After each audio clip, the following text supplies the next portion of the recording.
Hi there.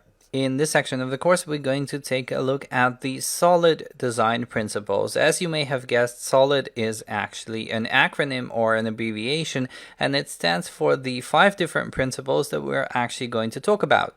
So the SOLID design principles were introduced by Robert C. Martin in his series of books on object-oriented design and agile practices and all that. So in the C# land, the book to go for is Agile Principles, Patterns, and Practices in C#. Now, personally, I cannot say that I would recommend this book. I find it a bit long-winded, and also the descriptions of the design patterns are not as deep as I plan to do in this particular course, but this is the book where you would find the SOLID design principles, and of course we're going to cover them in this course as well. So what you find though is that these SOLID design principles are frequently referenced in design pattern literature and also in general object-oriented design. So people use terminology from the SOLID design principles. So I think it's worth knowing and worth being aware of these constructs before you actually jump into learning design patterns.